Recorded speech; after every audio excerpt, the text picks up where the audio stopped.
El conjunto de relaciones en una base de datos se debe especificar en términos de un lenguaje de definición de datos, LDD. El LDD de SQL permite la especificación no solo de un conjunto de relaciones, sino también de alguna información relativa a esas relaciones, incluyendo el esquema de cada relación, el dominio de valores asociado a cada atributo, las restricciones de integridad, el conjunto de índices que se deben mantener por cada relación, información de seguridad y autorización para cada relación, la estructura de almacenamiento físico de cada relación en disco. Para la creación de una nueva base de datos se utiliza la sentencia create database. Se escribirá dentro de la línea de comandos del manejador de base de datos que estemos usando, ya sea SQL Server de Microsoft, MySQL, PostgreSQL, entre otros. Dependiendo de cuál estemos usando, las sentencias o la semántica puede cambiar, esto es solo con fines comerciales, ya que cada manejador de base de datos se tiene que diferenciar de alguna manera del otro. Sin embargo, la lógica sigue siendo la misma. Veámoslo para MySQL. Create Database mi primera BD. Enseguida el manejador de base de datos responderá, avisando al usuario de que se ha creado la base de datos satisfactoriamente. Creación de tablas. Para crear una tabla, también vamos a utilizar el comando create, pero agregaremos el comando table en lugar de database. Después entre paréntesis la definición de los atributos de la tabla. Al final del paréntesis puede o no requerir de punto y coma, eso dependerá de qué manejador de base de datos ocupemos.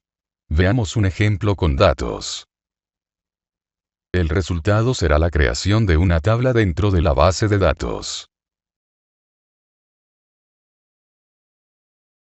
Tipos y longitud de datos.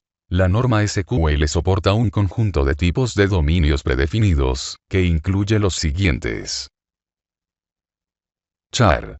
Es una cadena de caracteres de longitud fija, con una longitud, n, especificada por el usuario.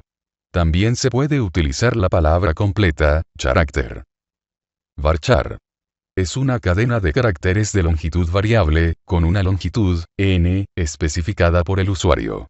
También se puede utilizar la forma completa, character var int. Int. Es un entero, un subconjunto finito de los enteros, que es dependiente de la máquina. También se puede usar la palabra completa, integer. Small int. Es un entero pequeño, un subconjunto del dominio de los enteros, también dependiente de la máquina. Numeric. Es un número en coma flotante, cuya precisión la especifica el usuario.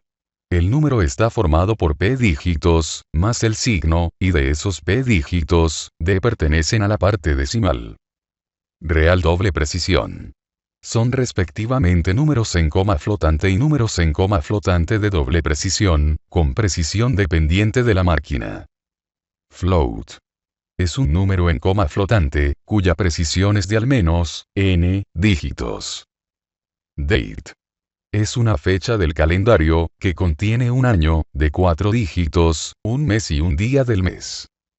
Time. Es la hora del día, expresada en horas, minutos y segundos.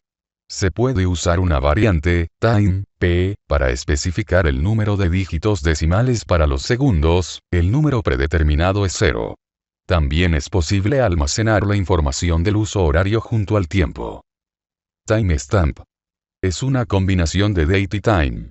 Se puede usar una variante, timestamp, p, para especificar el número de dígitos decimales para los segundos, el número predeterminado es 6. Los valores de fecha y hora se pueden especificar como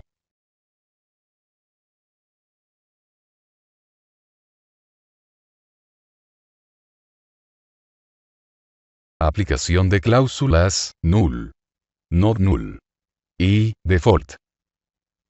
Null. Esta restricción obliga a una columna a que inicialice sus valores en nulos. Esto es que, si no se introduce valor alguno en el campo, automáticamente se llenará con el valor de null. Ejemplo. Creamos una tabla en SQL. Le asignamos a uno de sus atributos la cláusula null. Lo que sucederá es que cuando se inserten valores en los campos de la tabla, y se dejase sin valor el atributo con la cláusula null, automáticamente ese campo se llenará con la palabra null. Not null. Esta sentencia obliga a que el valor de una columna sea obligatorio el llenado. Es decir, no se puede dejar en blanco ese campo. Normalmente se utiliza en el ID de la tabla, ya que el ID, como vimos anteriormente, es el identificador único, y por lo tanto no puede dejarse sin declarar. Ejemplo. Se crea una tabla en SQL, en donde el ID de la tabla le colocamos la cláusula not null. Cuando se intenten introducir valores en la tabla, y por alguna razón no se inserte el ID, el manejador de base de datos le avisará al usuario, de que no se pudieron insertar los valores, debido a que el ID es obligatorio su llenado. Default. Sentencia que pone un valor por default en el campo de una columna. Ejemplo.